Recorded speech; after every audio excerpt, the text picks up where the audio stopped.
transporte immédiatement en début de deuxième période, alors que les Patriotes mènent par la marque de 4-2 grâce à 3 buts marqués en l'espace d'1 minute 42 secondes en toute fin de première période. À noter que c'était le match du carnaval étudiant du côté du Colisée Trois-Rivières hier soir. Meilleure foule de la saison pour assister à ce match. Début de deuxième période, l'émotion est à son compte alors qu'Olivier Daou a un mail à partir avec l'adversaire Gabriel Bourret. Résultat des courses, Bourret a été expulsé du match et copant de 32 minutes de pénalité. Olivier Hintz tire la rondelle. Attention, c'est libre. Et on va marquer. Le but! C'est Philippe Hudot, je crois, qui a marqué là-dessus. Les Stingers se poursuivent sur leur lancée. À peine une minute plus tard, Bernier rejoint Carl Armstrong qui complète un très beau jeu. C'était à ce moment l'égalité 4-4. Puis en fin de deuxième période, lors d'un avantage numérique, Danny Potvin déjoue Guillaume Nadeau pour donner le devant 5-4 aux Stingers. Si l'entraîneur-chef des Patriotes, Marc-Étienne Hubert, avait pensé à un des pires scénarios pour débuter la troisième période, il aurait probablement pensé à celui-ci lorsque Scott Hawk a déjoué Guillaume Nadeau dès la 18e seconde de la troisième période pour porter la marque 6-4. Les Patriotes n'ont pas abandonné et Tommy Giroux a redonné espoir aux bruyants partisans lorsqu'il a compté son 15e filet de la campagne. Tommy Giroux qui marque. Réduisent la marque à 6-5. On a profité d'un revirement derrière le filet. Une bonne... Une dizaine de minutes plus tard, Danny Potvin s'est échappé devant Guillaume Nadeau et l'a déjoué d'une belle feinte du revers. Potvin marquait ainsi son deuxième filet de la soirée, a complété son tour de chapeau quelques instants plus tard dans une cage abandonnée. Résultat des courses, victoire des Stingers de Concordia par la marque de 8-5 sur les Patriotes.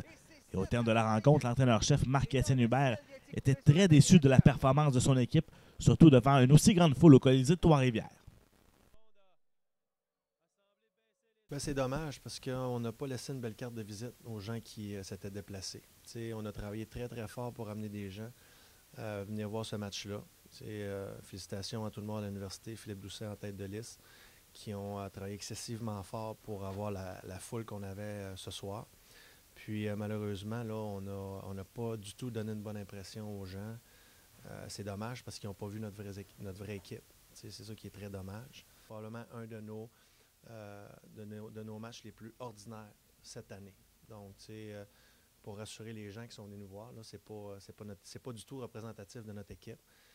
Puis c'est pas dans mes habitudes de blâmer aucun joueur. On ne blâmera pas personne. C'est pas plus la faute du gardien que la faute d'un attaquant ou de ci ou de ça. C'est une défaite d'équipe.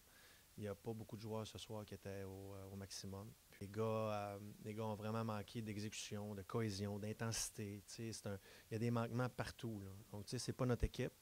Avant ce match-là, on était 4e au Canada. On était l'équipe de l'heure dans notre ligue et une des meilleures équipes au Canada. Donc là, on connaît un match qui va nous ramener sur terre.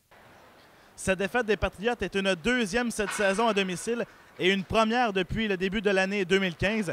Les hommes de Marc-Étienne Hubert tenteront de se reprendre pas plus tard que samedi alors qu'ils visiteront UUIT avant d'être de retour à domicile mercredi prochain alors que les rivaux, les Redmen de l'Université McGill, seront les visiteurs. Simon Laliberté, Patriote.tv à Trois-Rivières. Le hockey des Patriotes est une présentation de Cogeco, Molson Coors, leprixdugo.com